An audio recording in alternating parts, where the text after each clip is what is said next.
Hi everyone, international publicist Michelle Tennant Nicholson here. We are in the middle of hashtag 40 days of happy and then also countdown to my 49th birthday.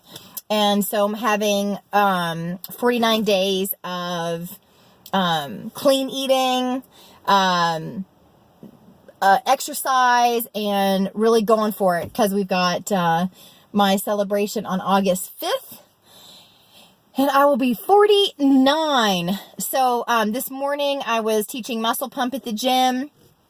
And then I went to my Weight Watchers meeting.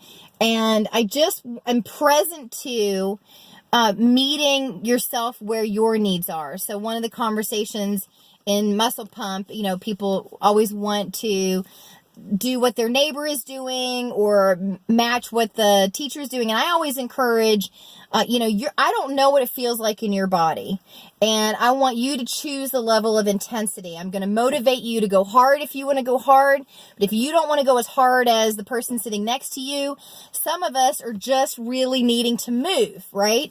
As somebody who I really wasn't able to walk up and down stairs when I was 38, and I was really heading toward a very different 40s than I've experienced. And my husband looked at me when I couldn't walk up the stairs one time while we were traveling somewhere. And I was like at the bottom of the stairs and I couldn't walk up. And he's like, "Oh my God, babe, you're going to have to, you're like 38 and you're going to need one of those walkers, right? The walker for assistance for people with really terrible knees." Now, sometimes, for me, I got it all checked out and I worked with my doctor. And the biggest thing was teaching spinning, like first taking spinning and then getting certified and then teaching it because it strengthened my quads.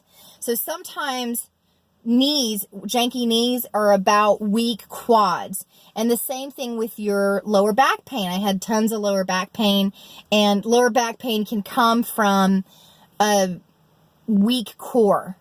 So, years of spinning now and years of TRX have really impacted that.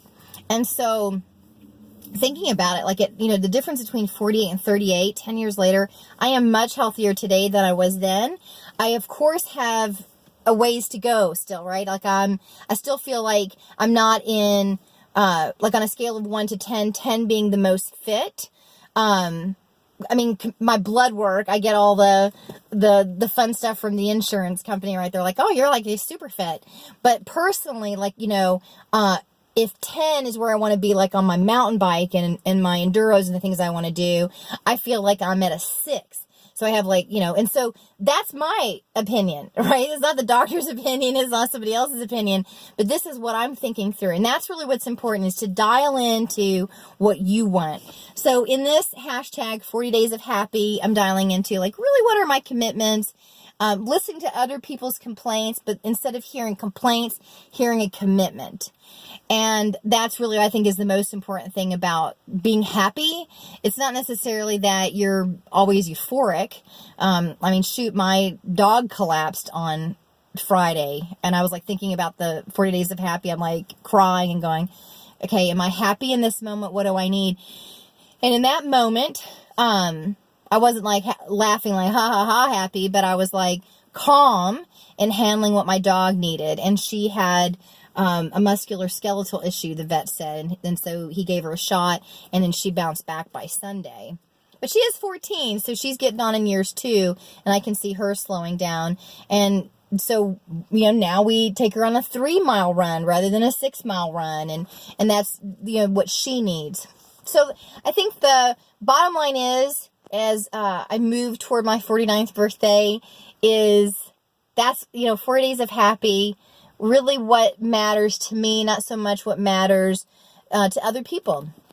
And so how can you really dial into yourself today? And let me know how you're doing, and I will check in again. Bye.